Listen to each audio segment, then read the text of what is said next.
غور و فکر نہ کر سکے. یہی طریقہ کار انہوں نے اپنایا. ایک طرف فحاشی کے کاروبار کو انہوں نے بڑھاوا دیا, دوسری طرف ظلم و ستم کو انتہا درجے کا بڑھا دیا. مکے کے اندر مسلمانوں کا جینا دوبھر کر دیا. کوئی دن مسلمانوں کا مکے کی پوری 13 سال کے اندر ایسا نہیں گزرتا تھا جہاں پر ان کو کوئی ذہنی سکون ہو سکے, اطمینان کی سانس لے سکے. ان کے اوپر نفسیاتی اور ان کے اوپر جسمانی سزائیں اور جتنی چیزیں ہو سکتی تھی انہوں نے اس کو آزما کر دیکھا, تاکہ مسلمان کسی قیمت پر بھی اس نظام کے تحت مجتمع نہ ہونے پائے, مستحکم نہ ہونے پائے. نبی کریم صلی اللہ علیہ وسلم کی دعوت کو انہوں نے ختم کرنے کے لیے پورے حربے استعمال کیے. اگر جنگ بدر کا آغاز ہم مکے کی اس سرزمین سے کریں تو کوئی مبالغہ نہیں ہوگا کہ جس وقت انہوں نے یہ طے کیا کہ یہ وہ دعوت ہے کہ اگر اس کو پھلنے پھولنے کا موقع دیا جائے تو ہمارے امراض و مقاصد خاک میں مل جائیں گے اور ہماری نفسانی خواہشات کو خاک میں ملا دینا ہوگا, ہمارا اقتدار ختم ہوگا. لہذا انہوں نے کوئی ایسی بات نہیں چھوڑی جس کی وجہ سے اسلام کو دبانے کی سازشیں نہ رکھی جائے. سب سے پہلا کام جو جنگ بدر کے آغاز کے لیے کہا جا سکتا ہے وہ گویا نبی کریم صلی اللہ علیہ وسلم کے قتل کا معاملہ ہے. ایک بہت بڑا منصوبہ ان لوگوں نے بنایا تھا کہ نہ دائی رہے نہ دعوت رہے, اور جب نہ دائی ہوگا اور نہ دعوت ہوگی تو دعوت کو ماننے والے لوگ کمزور ہو جائیں گے اور یہ دعوت ختم ہو جائے گی, توحید کا نظام بھی ختم ہو جائے گا. یہ سب سے پہلی بات تھی. لیکن اللہ تبارک و تعالیٰ نے نبی کریم صلی اللہ علیہ وسلم کو ایسی ایسی اسٹریٹجیز عطا فرمائی, ایسی ایسی حکمت عملی عطا فرمائی کہ آج دنیا کی کوئی متمکن قوم بھی اس کی نقل کر لے تو وہ بھی کامیاب و کامران ہوتے ہیں. جنگ بدر کے اندر سب سے بڑا نقطہ ایک جاننے کا ہے, وہ یہ ہے کہ یہ جو معرکہ ہوا, یہ جو جنگ ہوئی بدر کے میدان کے اندر, ابھی میں تاریخ میں نہیں گیا, کچھ بنیادی باتیں آپ کے سامنے رکھ کر میں تاریخ میں جاؤں گا. دیکھیں سب سے بڑی بات یہ ہے کہ یہ دو قوتوں کے درمیان میں جو جنگ ہوئی وہ کوئی مادی قوت کی جنگ نہیں تھی. عام طور پر جنگ کی بات جب بھی لوگ سوچتے اور دیکھتے ہیں تو موازنہ اور کمپیئر کرتے ہیں کہ ہتھیار کس کے پاس زیادہ ہیں, لاؤ لشکر کس کے پاس زیادہ ہے, افراد کس کے پاس زیادہ ہے, سیاسی قوت کس کے پاس زیادہ ہے. لیکن یہ عجیب معاملہ ہے کہ جو جنگ بدر ہوئی اس کے اندر مادی قوت مقابلے میں نہیں تھی. دنیا آج بھی حیران ہے. جن مشرکوں نے, جن قریش کے لوگوں نے اس جنگ کی تیاری 1 سال تک کی اور بہت لوگوں نے قسم کھائی تھی کہ ہم مسلمانوں کا خلا خما کر دیں گے, ان کا کوئی بچہ بھی باقی نہیں رہے گا تاکہ کل کے دن کسی بھی وقت پر یہ نظریہ قوت پکڑنے نہ پائے جو نظریہ توحید ہے. قسم کھائی تھی اور انہوں نے اپنے مال کو جمع کیا, زیورات کو جمع کیا, اپنے نوجوانوں کو تربیت دی کہ جس دن یہ معرکہ گرم ہوگا تو کوئی مسلمان باقی نہیں رہے گا. لیکن عجیب منظر دیکھا دنیا نے, اور تاریخ کی کتابوں میں آج بھی لکھا ہوا ہے, پوری دنیا اس وقت پڑھ رہی ہے جنگ بدر کے بارے میں. یہ کوئی مادی طاقت کا مقابلہ نہیں تھا. ایک طرف پورے اسلحے سے لیس پورا لاؤ لشکر تھا. اس دور کے اندر آپ چلے جائیے 1400-1500 سال پہلے کے دور کے اندر, آپ حیران ہو جائیں گے کہ 1000 کے لشکر جرار کے پاس 700 اونٹ ہیں اور 300 گھوڑے, ہر ایک کے پاس زرہ ہے, ہر ایک کے پاس تلوار ہے, یہاں تک کہ 100 اونٹوں پر کھانے پینے کا سامان لگا ہوا ہے. آپ اندازہ نہیں کر سکتے کہ یہ کوئی وقتی تیاری نہیں تھی کہ ادھر سے ابو سفیان کے قافلے کی طرف سے اطلاع ملی کہ اس وقت ہمارے قافلے پر, تجارتی قافلے پر حملہ ہونے والا ہے, لہذا مکے سے فوری نکل پڑو. اس فوری کا جواب اتنا بڑا نہیں ہو سکتا تھا, اتنی بڑی تیاری کے ساتھ نہیں ہو سکتا تھا. تاریخ کے کتابوں میں لکھا ہوا ہے کہ تقریباً 1 سال تک اس جنگ کی تیاری ان مشرکین مکہ نے کی اور قریش نے کی. اور جتنے ساز و سامان کسی جنگ کی کامیابی کے لیے مادی معیار رکھتے ہیں وہ سب قریش مکہ کے پاس موجود تھے، اور دوسری طرف مادی اعتبار سے دنیا کو یقین نہیں آئے گا کہ کیا تھا مسلمانوں کے پاس، بالکل گنتی کے 2 یا 3 گھوڑے تھے، 300 یا 313 کی تعداد تھی، کدھر 1000 کا لشکر جنرال پورے اسلحے سے لیس، اور کدھر 3 گھوڑے اور 70 اونٹ۔ مدینے سے بدر کو پہنچنے کے لیے تمام صحابہ کو مکمل سواری بھی نصیب نہیں ہو سکی، خود رسول اللہ صلی اللہ علیہ وسلم کے ساتھ آپ کی سواری پر چند صحابہ بیٹھتے تھے، اور پیبند لگے ہوئے کپڑے، بے سر و سامانی کی حالت، مسلمانوں کے کاروبار ابھی مستحکم نہیں ہوئے تھے، مدینے میں آ کر صرف 2 سال کا عرصہ ہو رہا تھا، مسلمان نہ معاشی اعتبار سے مستحکم تھے اور نہ سیاسی اعتبار سے مستحکم ہو چکے تھے، اور ایک نظام کی جو بنیاد نبی کریم صلی اللہ علیہ وسلم نے مدینے کے اندر ڈالی تھی وہ بھی نظام مستحکم نہیں ہوا تھا۔ اس بے سر و سامانی کی حالت میں اگر کوئی آج کی متمدن دنیا دیکھتی، اسی نگاہ سے جس نگاہ سے ابو جہل نے مسلمانوں کے اس لشکر جنرال کو دیکھ کر کہا تھا کہ ان کا خاتمہ تو بالکل ہمارے لیے بہت آسان ہے، کوئی مسئلہ نہیں ہے، یہ نہیں تھے اور کمزور بے سر و سامان، اور بڑی تعجب کی بات ہے کہ ان کے پاس جنگ کے دوران میں کھانے پینے کا سامان اتنا محدود مقدار کے اندر تھا کہ تاریخ نگار لکھتے ہیں کہ اگر یہ جنگ چند دن کے لیے بھی بڑھ جاتی تو یہ جنگ لڑنے کے قابل نہیں ہو سکتے تھے مادی اعتبار سے، لیکن آپ دیکھیں گے کہ اللہ تبارک و تعالیٰ کی رحمت کا فیضان مسلمانوں کے اوپر کیسے کیسے ہوا، پورے سورہ انفال کے اندر اس کا پورا تفصیلی ذکر آیا ہے۔ تو اس طرح سے یوم البدر نے اس بات کو ثابت کر کے بتایا کہ حقیقی کامیابی کوالٹی سے ہوگی یا کوانٹٹی سے ہوگی۔ بہت غور سے سنیے، معیار اور مقدار کون سی چیز اہم ہے؟ اگر ایمان کی قوت، کردار کی طاقت مسلمانوں کے پاس ہوگی، عمل صالح کی قوت مسلمانوں کے پاس ہوگی، تو دنیا کی کوئی ایسی متمدن قوم جس کے پاس ٹیکنالوجی کی بھی طاقت کیوں نہ ہو، جس کو الزام ہو کہ ہم پورے دنیا سے اہل ایمان کا خاتمہ کر دیں گے، تو وہ کر نہیں سکتے۔ تو معلوم یہ ہوا کہ دنیا کے اندر حقیقی کامیابی کا معیار کوالٹی اور کوانٹٹی پہ بنیاد پر ہے۔ کوالٹی اس سیکنڈ کے اندر جب اہل ایمان کے پاس ایمان اور عمل صالح ہوگا، کردار کی قوت ہوگی، خدا کے ساتھ اور اس کے رسول کے ساتھ حقیقی محبت ہوگی، تب کہیں جا کر مسلمانوں کی کم تعداد بھی ہوگی تو دنیا کی بڑی بڑی طاقتیں ان کو زیر نہیں کر سکتی۔ اور نبی کریم صلی اللہ علیہ وسلم کے بعد بھی تاریخ کے مختلف ادوار کے اندر مسلمانوں کی ایسی طاقتوں نے ثابت کر کے بتایا ہے، ایمان اور کردار کی قوت، سیرت اور کردار کی قوت نے بڑی بڑی طاقتوں کو زیر کر دیا۔ افغانستان کے اندر کیا ہوا، غزہ کے اندر کیا ہوا، اور دنیا کے دیگر ممالک کے اندر کیا ہوا، کم من فئۃ قلیلۃ غلبت فئۃ کثیرہ، اللہ تعالیٰ فرماتے ہیں کہ کتنی دفعہ ایسا ہوا کہ لوگوں کی تعداد بہت کم تھی لیکن اللہ نے ان کو غلبہ عطا فرما دیا۔ موسیٰ علیہ السلام اور موسیٰ علیہ السلام کو ماننے والے لوگوں کی تعداد کتنی تھی، اور ان کے مقابلے میں فرعون، اس کی طاقت و سیاست و حکومت، اس کا نام لشکر، اس کے دولت مان کیا نہیں تھا فرعون کے پاس، اللہ نے کس کو کامیابی عطا فرمائی؟ تو اللہ تعالیٰ نے یوم البدر کے اندر اصول قائم فرما دیا، اور وہ اصول تا قیامت قائم رہے گا۔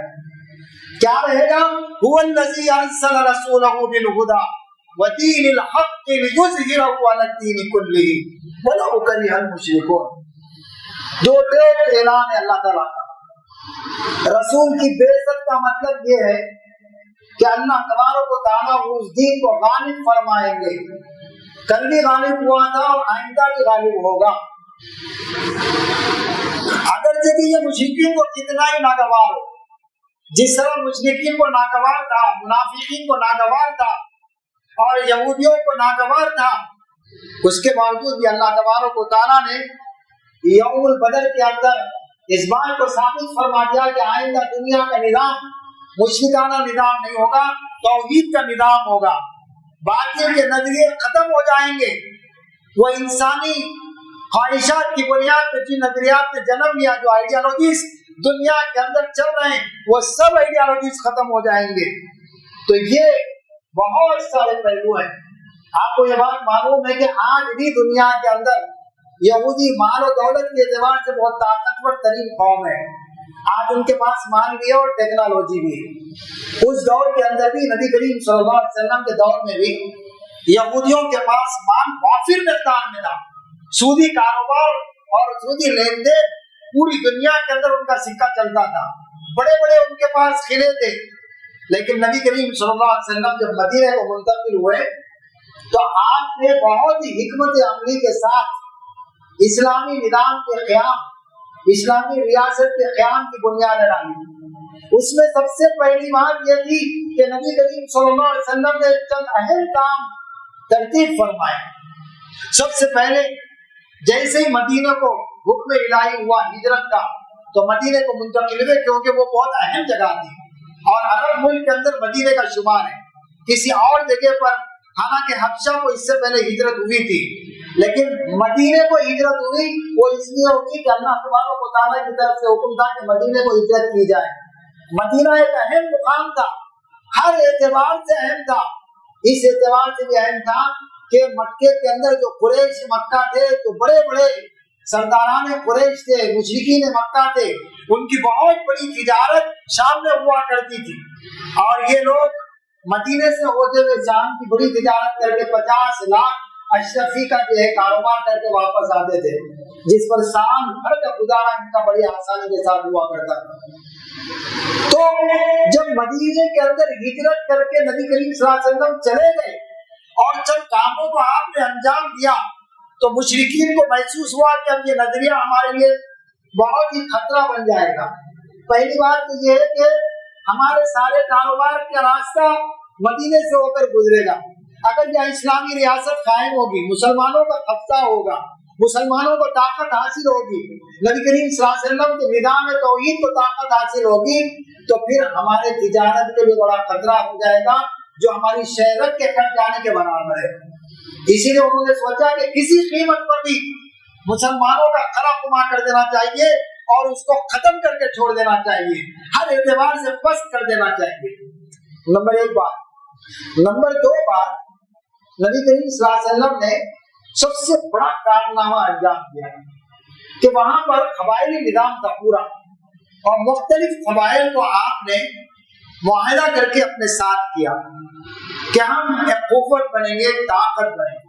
اور سب سے بڑی بات تو یہ تھی کہ یہود بہت طاقتور ترین تھے مدینے کے اندر، لیکن اللہ کے رسول صلی اللہ علیہ وسلم نے یہودیوں کے ساتھ بھی الائنس کیا، معاہدہ کیا. یہ مشرکین مکہ کو معلوم ہوا کہ جیسے ہی نبی کریم صلی اللہ علیہ وسلم مدینے کے اندر انٹر ہوئے ہیں، بڑے بڑے کام انجام پائے جا رہے ہیں. ایک تو قبائلیوں کو آپ نے اپنا ہم نوا بنایا، حالانکہ عقیدے کے اعتبار سے تمام قبائل عرب مشرکین مکہ کے عقائد کے مطابق تھے، ان کے بھی عقائد مشرکانہ تھے. یہود تو دراصل مسلمانوں کے انتہائی دشمن تھے. اس کے باوجود کہ نبی کریم صلی اللہ علیہ وسلم نے ایک ریاستی سطح کا جو الائنمنٹ کیا، جو الائنس کیا، وہ ان کے لیے قابل یقین نہیں تھا کہ یہود جیسی طاقتور ترین قوم بھی آپ کے ساتھ الائنس کر سکتی ہے. نمبر 3 بات جو مشرکین مکہ کے لیے بڑا چیلنج بن گیا، جنگ بدر کے لیے بہت سارے ریزنز ہیں، کئی ریزنز ہیں، بہت بڑا عنوان ہے. صحیح پوچھا جائے تو اصل سے مغرب کے درمیان میں اس پورے عنوان کی تفصیلات نہیں لائی جا سکتی. تو کوئی تیسرا بڑا فیکٹر جو تھا وہ منافقین کا گروہ تھا. مدینے میں 4 قسم کے لوگ تھے. ایک جو مہاجرین تھے جو مکے سے آئے تھے، انصار تھے جو خود وہیں کے مسلمان تھے، اور منافقین تھے. یہ منافقین وہ لوگ تھے جس کا سردار عبداللہ بن ابی تھا. بڑا پروجاہت، بڑا جو اس کی قدر و قیمت مدینے کے اندر تھی.